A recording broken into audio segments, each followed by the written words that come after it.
If you have been enjoying Edinburgh Business Stories and you want to keep up to date with some of the new episodes we've got coming out every other week, then why not subscribe? The stories, the guests we have are absolutely incredible and we wouldn't want you to miss out.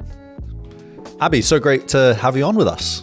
Thank you for having me. Yeah, so just give our audience a snapshot. Who are you? What is your business? So IDEA, Integro Design Engineering Associates is the name of the company, and I'm the MD and co-owner there. IDEA mainly provide engineering services to industries which are handling flammable materials with a risk of fire and explosion. So generally, you need a multidiscipline engineering team for covering different aspects of engineering.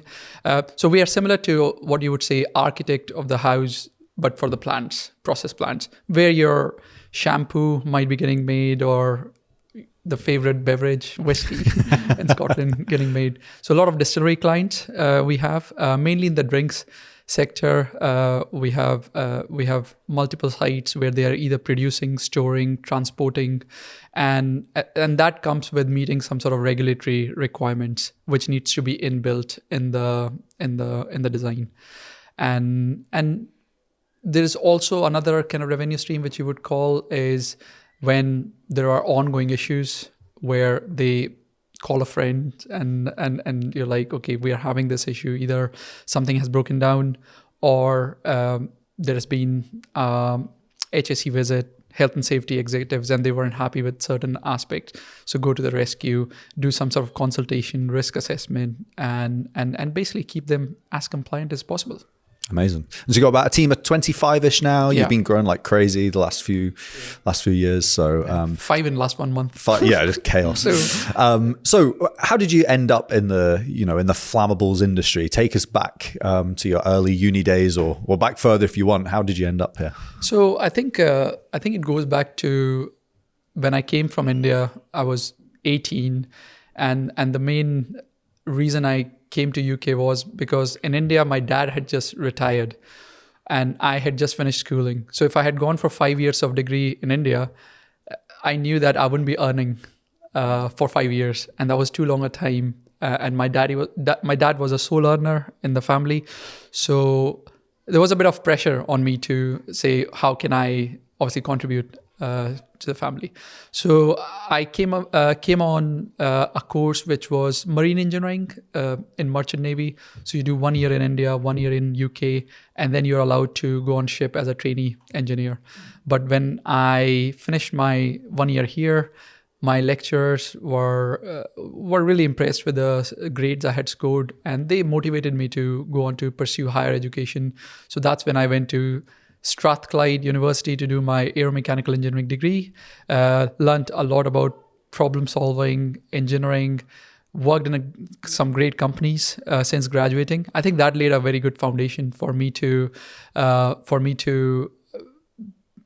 first half of my career, I would say, was more in the oil and gas industry, energy industry. Second half was because of the oil and gas turndown that you know from 2014, 2015. Prices plummeted, lack of investment. That made me go into work for William Grant & Sons, which is a whiskey distillery. And they were investing a lot in expansion in New Hendricks Gin Palace. If you ever see, it's one of the flagship projects. And I was privileged to be a part of the engineering team that delivered it. So 2 years of experience, and you realize how much engineering actually goes into the whiskey industry, but not just whiskey industry, the process industry as a whole. So coming from oil and gas background, which is another form of hydrocarbon, to then working for whiskey, which is a sexier form of hydrocarbon, carbon and hydrogen, end of the day. So it was like seeing the best of both worlds and seeing where the limitations are, and identifying opportunities. And in my case, it was mainly recognizing that the companies, the plants, for them to keep running, they need obviously good multidiscipline teams. But when it comes to actually having a team of engineers that you need to sustain, but maybe 1 year you're investing 10 million pounds, next year you're investing 1 million pounds or 50 million pounds, you don't know. So to have that consistent set of competent team, because in the process industry or in plants, we engineers who are delivering projects or designing things, we are overhead because the product that's bringing money is the whiskey or the. So that I think gave me an idea for speaking to my co-founders now and say, is this something we can do in a space where we are almost like a centralized engineering team, but not for one company, for multiple companies operating in the same sector, and they know that if they are working with idea, they're working with good partners who know about design. So for us, our revenue are our people, the work that we do, and that is a main kind of source of income that we have. So we give a very high importance to the quality we need to maintain through our work. While for plants, you can understand that it's for them, it's to keep their plant running and to have the output that they. So it's a very different, what you would say, mindset or objectives for both the businesses. So what we have created helps them to obviously stay compliant, expand, helping them on their decarbonization journey, energy transition, reducing their emissions, which is a big thing at the moment, as you know, to meet targets. So yeah, for us, creating something which is almost like a decentralized engineering team that they have at their disposal. So we have now some companies who we have framework agreements with. So that's a good revenue model for the company where there's a fix, obviously, money coming in from these clients. But I think to get to that point, because we are in a service industry. Every time we need to do something, we need to make a proposal, we need to convince the client that give us the work. So to have some sort of a subscription framework, retainer model with these companies just tells you that the same companies which have multiple sites are willing to give you repeat work just because they have liked what they have seen, what you have delivered. It didn't happen overnight. It took a lot of hard work in the first 4 years to give comfort to these companies to increase their investment with us, and that allowed us to grow. Can I just latch on to that kind of phrase, hard work, that you just mentioned there? Because I want to kind of take us back quite some way, because obviously you and I know each other well, Abby, and so I know some of the stories, but I know that kind of hard work and education is it's kind of runs throughout your story. And I remember you telling me the story kind of a wee while ago about you when you were back in Kanpur in India, having to study not in the house but somewhere else. Can you maybe just go back there and... Well, yeah, I don't think that was a big deal because we had 12 hours, 16 hours power cut in summer, because the way infrastructure, the grid was, it couldn't sustain people turning up their air conditioning or, well, I think there weren't many air conditioning, but coolers. And in summer it's hot and you have these power cuts for 12 hours, 16 hours a day. Winters were slightly better because there's less load on the grid. And when you don't have power cut, including in the evenings, at that time I remember we also didn't have what we call emergency lights. So you just turn a battery light on and you're sitting next to it. So sometimes you have to actually go out in the communal areas or under the street lamps, wherever there was light, basically to study or to do things. So to us, because we hadn't quite seen the developed world yet, and being from a small city in a developing country, it was a norm. Everybody did it. There was nothing special. But yeah, when you look back now, you can appreciate that that for us, it was almost like instilled in the brain by my parents that if you work hard in your studies, you will lay a foundation which will obviously pave a way for you having career path. Thing was, there was no alternative. So it's not like if I wasn't good at education, which I'm so thankful that I was good at my studies. When it comes to sports or other alternative careers people can build on or can take on, there were no set routes. But with engineering, it was almost like a safe route that if you're good at STEM, if you do science, if you do good at maths, you can become an engineer and you'll have a good salary. So my dad was a foreman, and I remember I would go to some office events where he would be addressing his bosses or managers as sir, and they were engineers. So for me, engineer was like, it came with a reputation, and I looked up to that I was like, maybe one day I'll be an engineer, and People call me sir. People call me sir. Yeah, that was me, 10-year-old, going with my dad, and my dad was just so kind of not bowing his head, but almost like, oh, he's my senior, sir, meet my son. And he was so proud to. So for me, it was like that instilled in my head that what do I need to do, and nothing. You can't take anything for granted. You have to work hard. But given the financial situation, I come from very humble beginnings. We had to find means to get good education. And that is where I've seen a lot of hard work, including coming to UK. And then even though I said my lecturers motivated me to go and pursue further education, but the cost of that education was somewhere between 45 and 50K for international student. And when I spoke to my dad, and he had already retired, he had only $5,000 of saving in his account that he had received when you retired and you get like pot of money. I was like, so my dad was really kind of, encouraging me to, do if you think that's right. I was like, but where am I going to get another 40, 50, even if you give me this $5,000? And then I had a physics teacher who helped me obtain something from the bank, borrow $15,000 of loan at that time from the bank, which is a big, big amount, without knowing anything about the career. And then rest I had to, working in Wetherspoons here or tutoring a lot of kids in the university who needed help because they had come from hires, going straight into the uni. They were a bit out of their depth.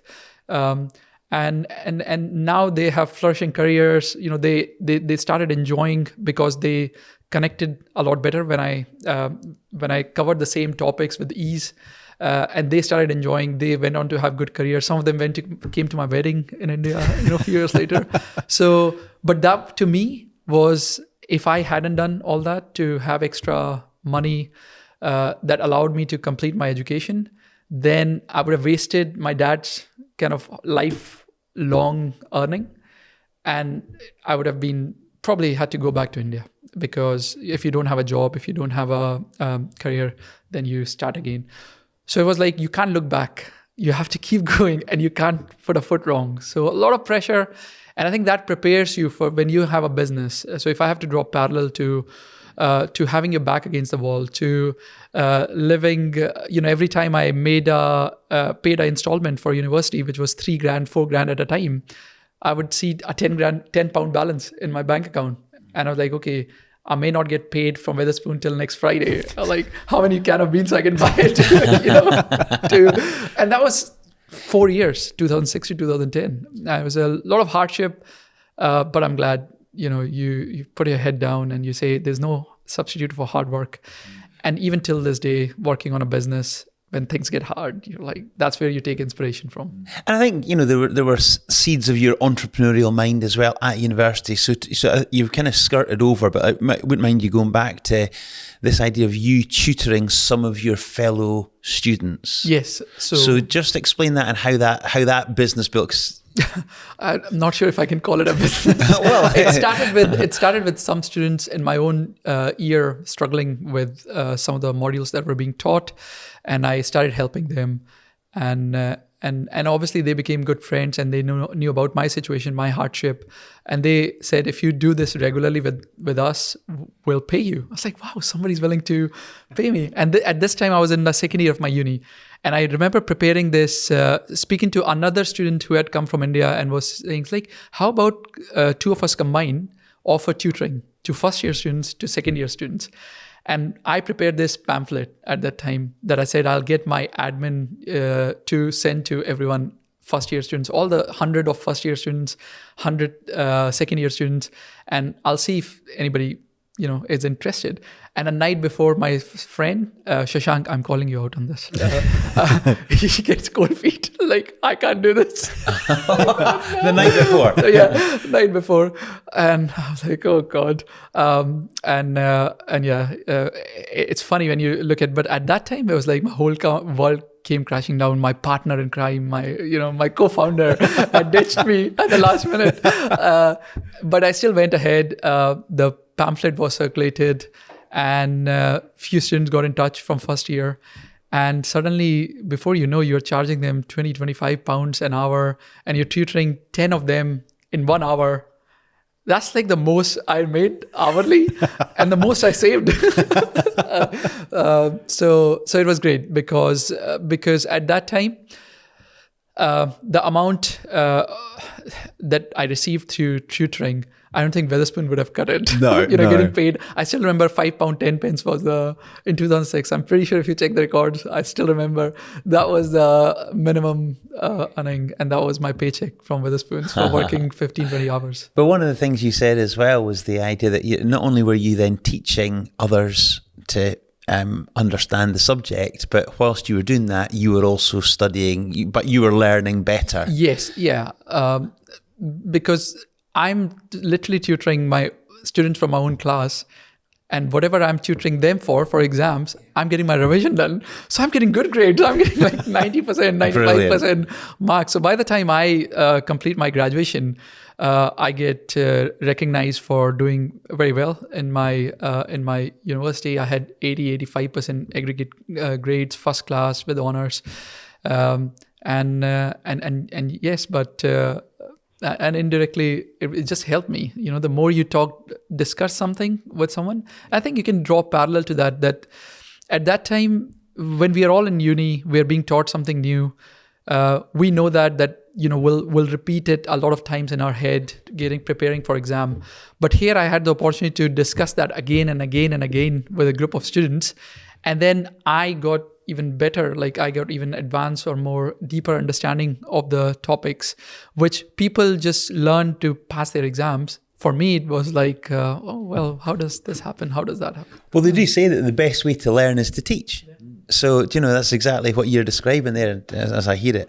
And the other thing that kind of comes through is the idea of, you're a problem solver. So, okay, get into a situation, find a way through things. And as you went through your university as well and past that, you then also wanted to become chartered. Chartered engineer, yes. How did you do that? Because it wasn't initially easy. Yeah, so I think in the university, as I told you, every year was costing me 12 grand.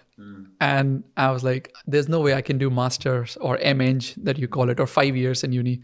So I decided to graduate after 4 years. I was very fortunate that halfway through my 4th year, we have what you call a gala. And it was organized by a university. They invited all the potential employers. And by the time I picked the employer, I had never heard of them. They were called Clyde Union Pumps. They made high energy pumps for oil and gas industry. I was like, who are they? So I did a bit of a research on them. James Weir or Weir Pumps. So they had a huge legacy. And my mechanical engineering building was called Weir Building. I was like, well, what are the chances? So I was really excited that I'll sit. So this is 9 months now before I'm due to graduate. And I'm sitting on the table with them. The first thing the director of engineering says to me is, we only hire students who have done, who have masters. I was like, here you go. The first minute of the conversation, and you're sitting with them for next 3 hours, and he rules you out. And he started speaking to other student who is sitting on his left. And I was like, this is too good an opportunity for me to miss. So after an hour of eating my food, and while there are speakers going through their speeches, I look at him again, and I started selling about how well I have done in my studies, and he suddenly gets interested. I can see that his facial expression changes when I told him I got 90% in this module, 95% in this module, and he gives me his card that you should send your CV. Next day, I send him my CV. A month later, I have a meeting with the head of engineering in the company, and bang, I have a job offer 6 months before graduating. How good is that? So that even further kind of reinforced my belief that, okay, I can graduate after bachelor's. I have a job secured. It helps me financially. But then again, the engineering council, UK engineering council requirement is that for you to be a chartered engineer, you need to have master's degree. So I'm speaking to my employer, would you support me doing master's? And they said, okay, there is a university where, you know, we have a lot of kind of partnership with, we can send students there. But I was hell bent on this one university that I wanted to go and do my master's from, Cranfield University down south. But the fees was 25 grand.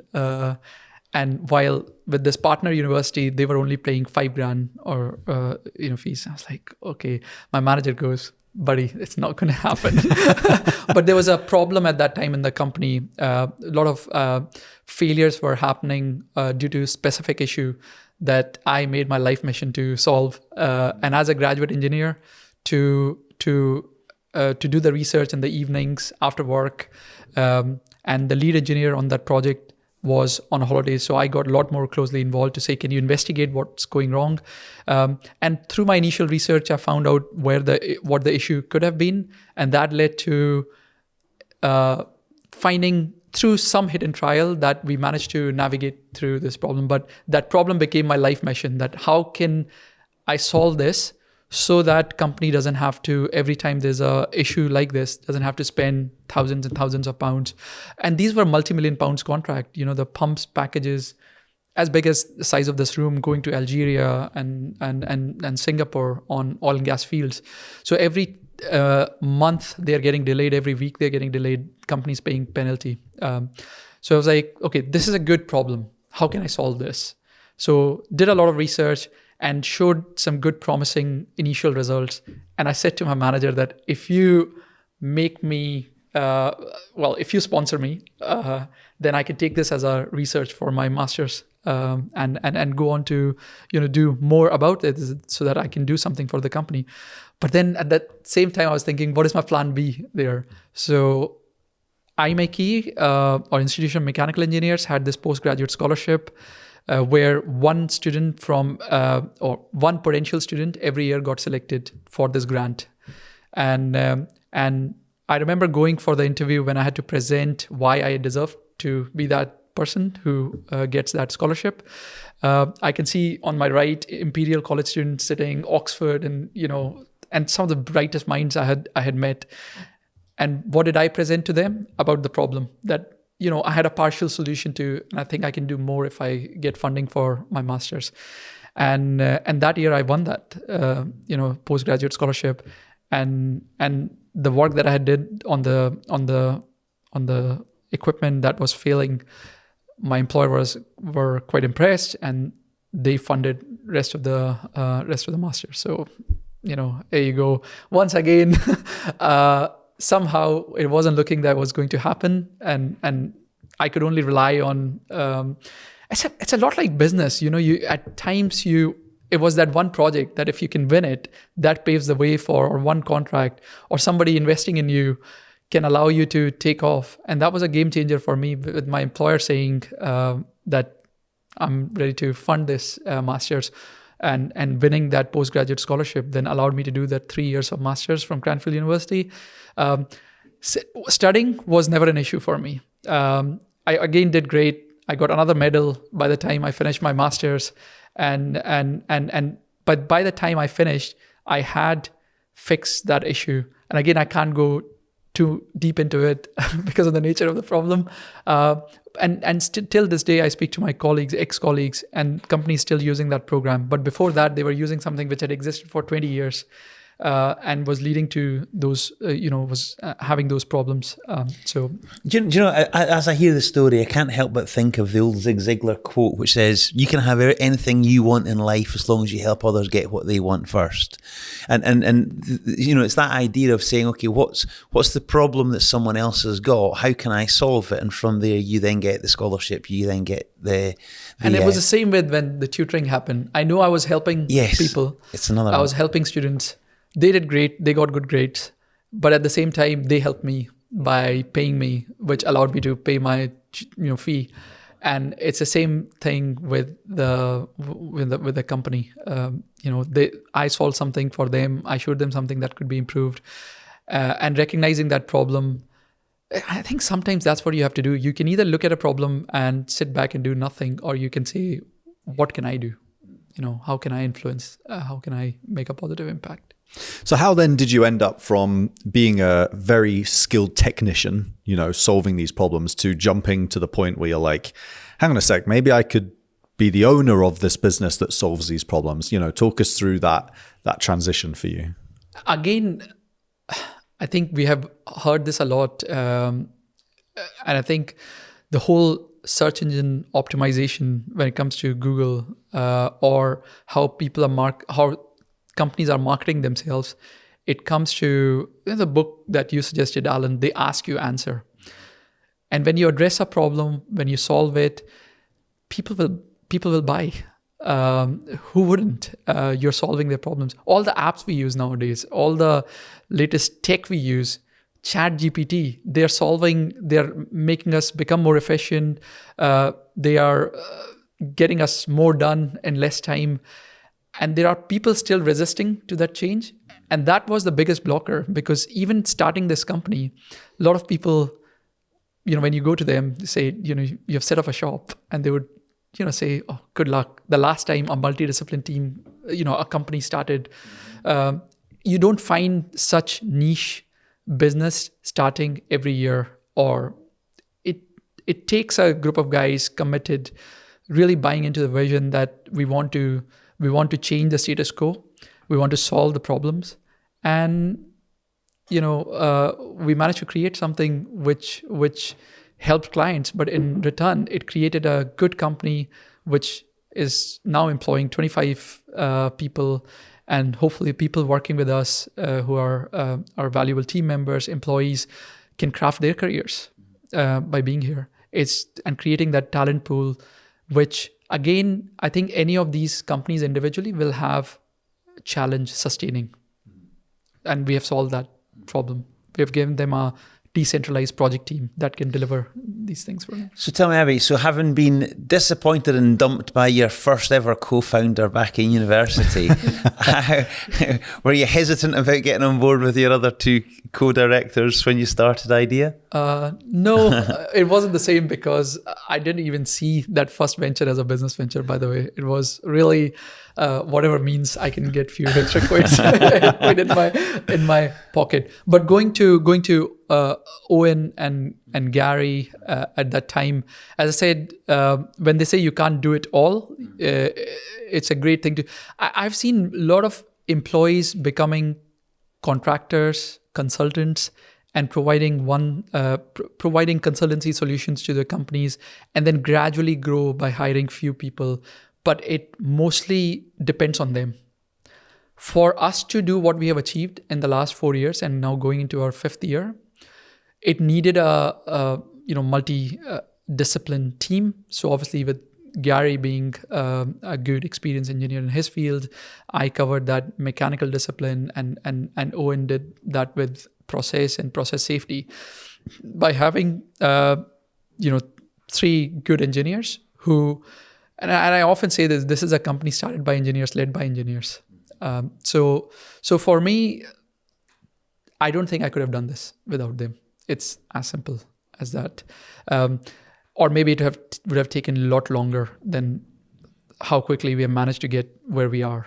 And that has been and that actually allowed me to scale the company in the last year or so, because recognizing you can't do it all, and then hiring good talent to come and you delegate to elevate, which, one of the phrases you use, Alan, has allowed me to actually work more on the business. And yes, I'm still involved in the projects. I'm still providing my expertise, speaking to clients, not as a salesman, but really as an engineer, what the problem is. But am I working 40 hours, 50 hours doing engineering? No. And that change took 4 years to get to a point where I have now team who has a clarity on what their role is, not just in the business, but even when they are working on the project.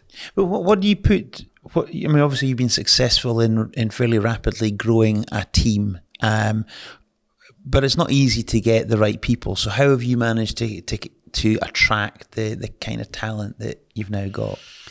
I think first few hires which can be tricky for companies, were easier for us, in a sense that we had network, or we had our ex-colleagues who liked what we were doing in the first couple of years, and they wanted to be a part of it. They wanted to. They trusted us, and came and joined us.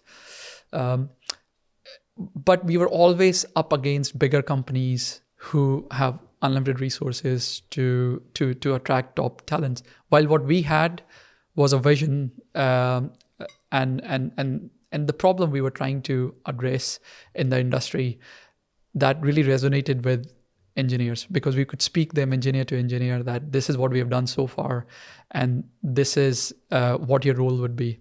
And it wouldn't just be come and be an engineer. There's so many other aspects of the business that you can get involved, giving them that autonomy. And I think to a certain extent they have enjoyed that part.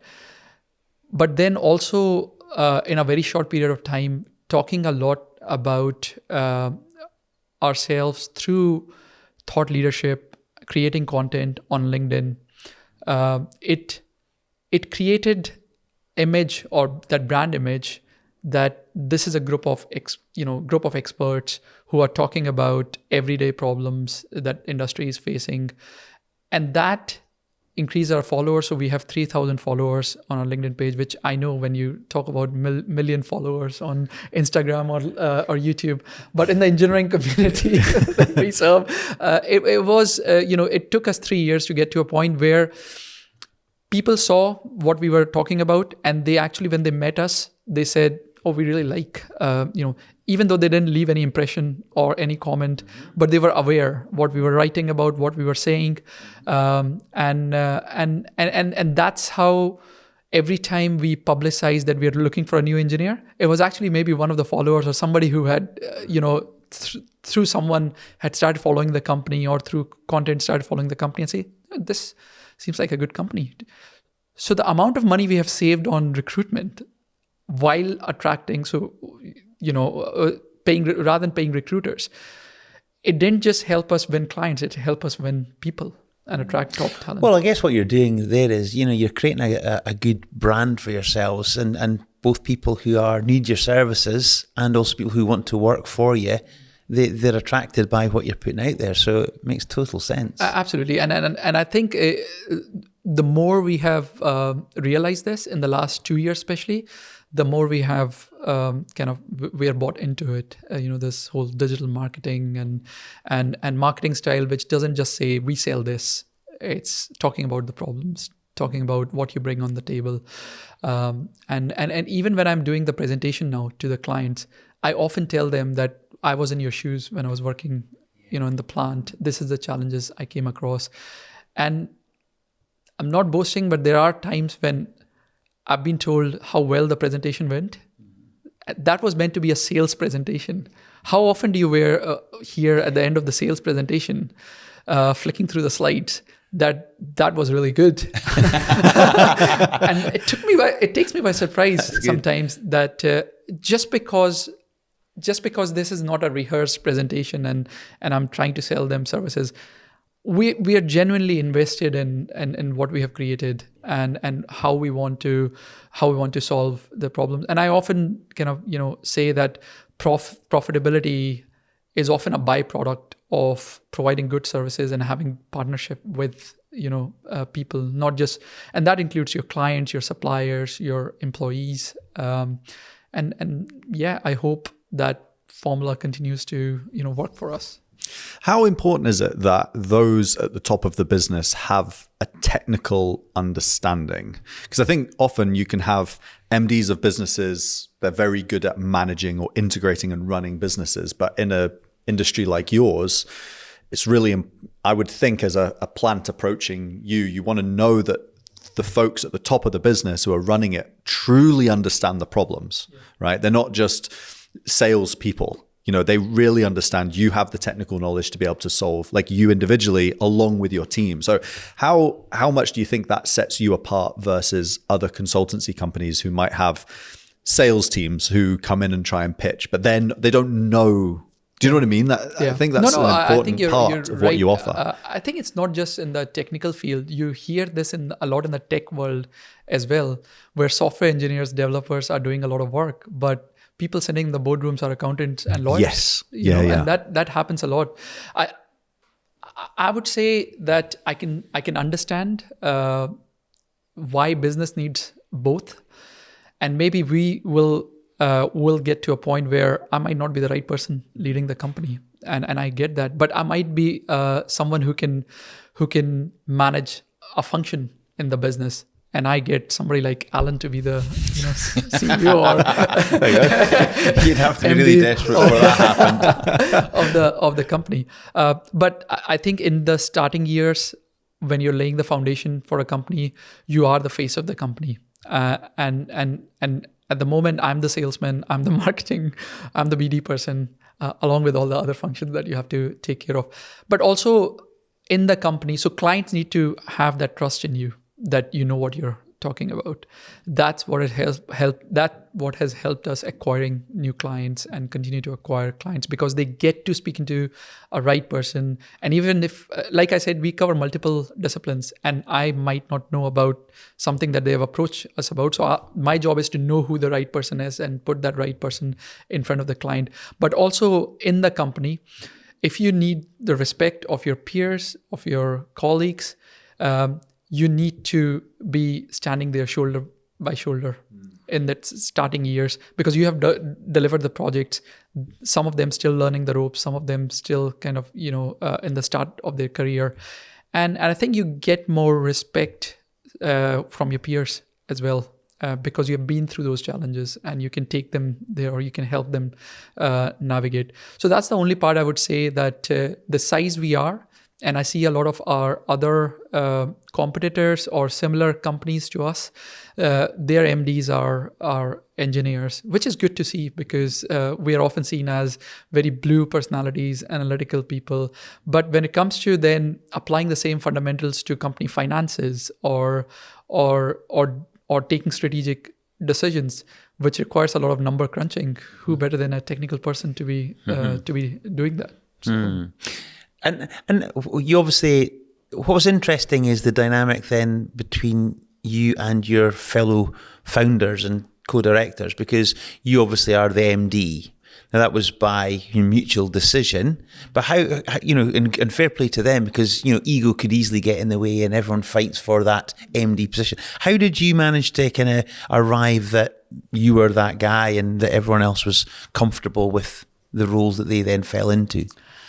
I think, by the time we get to a point where we wanted to have slight restructure, in the sense that I think up until the point we had created the functions in the company, business functions, as opposed to, we were just doing engineering role, and we were what we called ourselves technical directors in the business.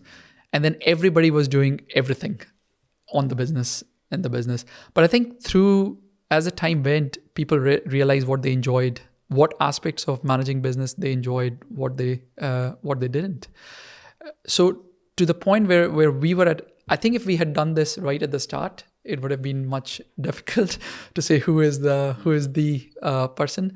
But by virtue of how prior to that everybody took on responsibilities, and I think Owen and myself had that drive to managing business, while my other co-founders, Inigo and Gary, directors, Owen and Gary, they really enjoyed solving problems, working on doing engineering, and there were certain aspects of the business that really went well with what they brought on the table, i.e. running operations, because that's where you're doing engineering, and the work you have won, it needs to be executed in a right way for you to get paid for that work. So they really took that to control over that.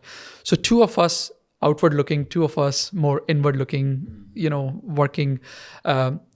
working at standards, how we can improve our procedures, while Owen and I had a more, but as you know, Owen already has a business, and which he had started 2 years before Idea. So he was already a managing director. So for him to commit so I think through conversations, there wasn't a voting per se, but through conversations, people kind of realized what their strength and what their time capacity allowed.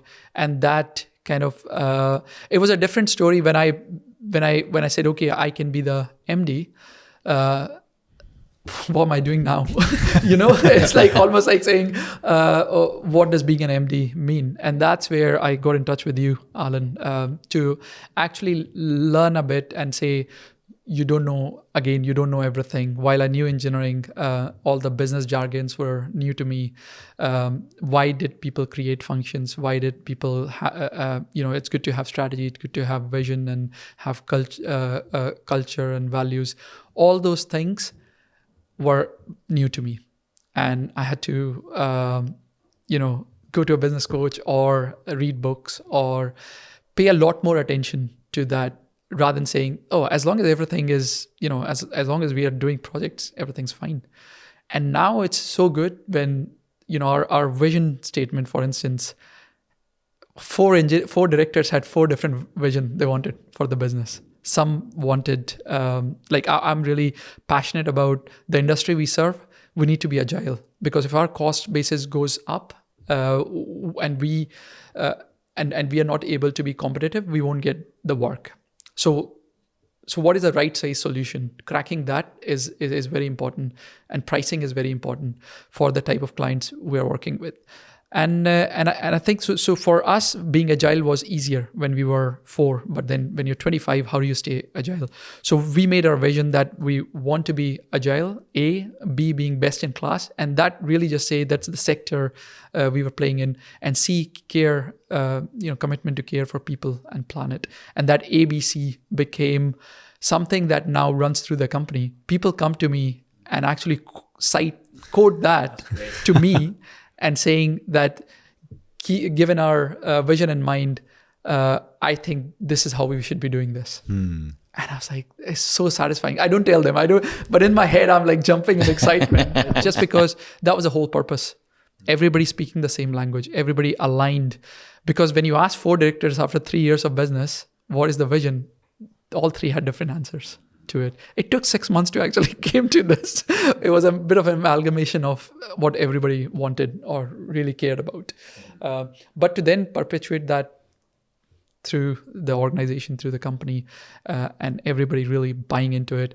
In fact, I did the same session with the 5 new starts that we had yesterday. And I met them for the first time, a bit about, tell me more about yourself. And then I took them through the same journey I've just taken you. And I think they appreciated, because at the start, I could feel everybody saying, oh, we have just come back from lunch.